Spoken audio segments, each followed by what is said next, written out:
পরমেশ্বরের সাথে আপনার সম্পর্ককে কিভাবে গভীর করবেন? ওনার সঙ্গে সম্পর্ক ভালো কিভাবে করবেন?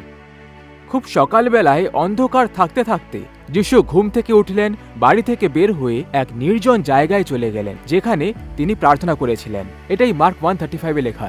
আপনি কি বলবেন যে পরমেশ্বরের সাথে আপনার ব্যক্তিগত সম্পর্ক আছে? আপনি কি বলবেন যে কোনো সম্পর্কের মতোই ভালো যোগাযোগ থাকলে সংযোগটি আরো গভীর হয়? আপনি কি পরমেশ্বরের জন্য ততটা সময় ব্যয় করেন যতটা সময় আপনি পরিবার বা বন্ধুদের সাথে ব্যয় করেন?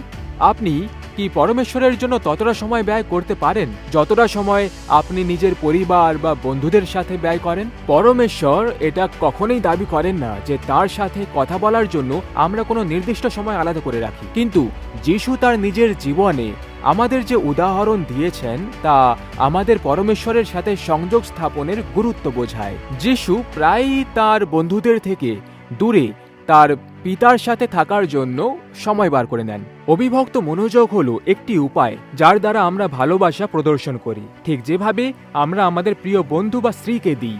আর এটাই সেই উপায় যার দ্বারা আমরা পরমেশ্বরকে ভালোবাসার প্রদর্শন করতে পারি। পরমেশ্বরের সাথে আমাদের সম্পর্ক সাম্প্রদায়িক হতে পারে, গির্জার মধ্যে এবং অন্যদের সেবার মাধ্যমে, তবে এটি সুন্দরভাবে ব্যক্তিগত, আর এখানে অন্য কেউ মাঝখানে আসতে পারে না। পরমেশ্বরের সাথে সময় কাটানোর জন্য এবং তার বাণী থেকে শেখার জন্য ব্যক্তিগত সময় বার করার অভ্যাস গড়ে তুলতে আপনাকে এমন একটি জায়গা খুঁজতে হবে যেখানে আপনি একা থাকতে পারেন। যিশু মাঝে মাঝে সমুদ্র, পাহাড় বা বাগানে গিয়েছিলেন, তবে একটি শান্ত ঘর, একটি নির্জন জায়গা, এমন একটি নির্জন স্থানে হাঁটাও ভালো বিকল্প। আমাদের সময়সূচিও পরীক্ষা করতে হতে পারে। আমাদের কি এমন কোন অভ্যাস আছে যা আমাদেরকে পরমেশ্বরের কাছে সময় উৎসর্গ করতে বাধা দেয়? ক্যালেন্ডারে দেখে আপনি একটা ভালো সময় বা দিন নির্বাচন করুন, আর আমার মনে হয় এটা আপনি করতে পারবেন, তাই না? আমাদের কেবলমাত্র পরমেশ্বরের সাথে আমাদের আশা এবং হতাশা ভাগ করে নেওয়ার জন্য নয়, বরং আমাদের নীরব থাকতে হবে এবং তিনি আমাদের যা বলতে চান তা শুনতে হবে। এর মানে হলো পরমেশ্বর আপনার সাথে ভালো সম্পর্ক গড়তে চান।